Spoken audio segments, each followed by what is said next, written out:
আসসালামু আলাইকুম সুপ্রিয় শিক্ষার্থী বন্ধুরা, আজকে গুরুত্বপূর্ণ একটি এমসিকিউ নিয়ে তোমাদের মধ্যে হাজির হয়েছি। f of x equal to x cube minus 4x square plus 5x minus 2 K x minus 2 দ্বারা ভাগ করলে ভাগফল কত? তাহলে ভাগফল যদি বের করতে হয় তাহলে আপনাকে অবশ্যই সিনথেটিক মেথডে করতে হবে। অর্থাৎ এখানে যে বহুপদী আছে, বহুপদীর যে চলকের সহগগুলো আছে এগুলো আগে লিখবেন। তাহলে এখানে হচ্ছে 1 মাইনাস এর 4 5 মাইনাস এর 2। তারপরে এখানে দেখুন যদি মাইনাস থাকে, -2 থাকে তাহলে +2 নেবেন, -2 থাকলে +2, +2 থাকলে -2। তাহলে এখানে কি আছে, নেগেটিভ আছে তাহলে পজিটিভ হবে।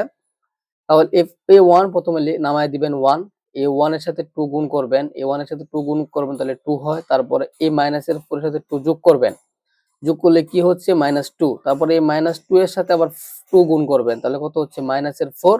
এখন এখানে যোগ করুন, 5 এর সাথে -4 যোগ করলে হয় 1, এই 1 এর সাথে আবার এই 2 কে গুণ করে দিলে কত হচ্ছে 2।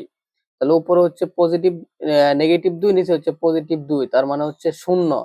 তার মানে এখানে কোনো ভাগশেষ নাই, মানে ভাগশেষ 0, কিন্তু আমাকে বলছে ভাগফল কত। তাহলে ভাগফল যদি বের করতে চাই তাহলে এছাড়া যেগুলো আছে এগুলোর সাথে আপনি কি করবেন, পর্যায়ক্রমে x স্কয়ার, তারপর হচ্ছে x, তারপর হচ্ছে চলক এটা বসাই দিবেন। তাহলে এখানে কত হচ্ছে, এখানে হবে হচ্ছে x square minus 2x plus 1।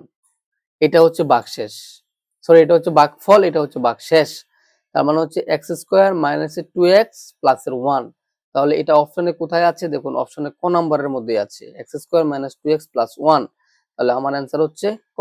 আশা করি সবাই বুঝতে পেরেছেন।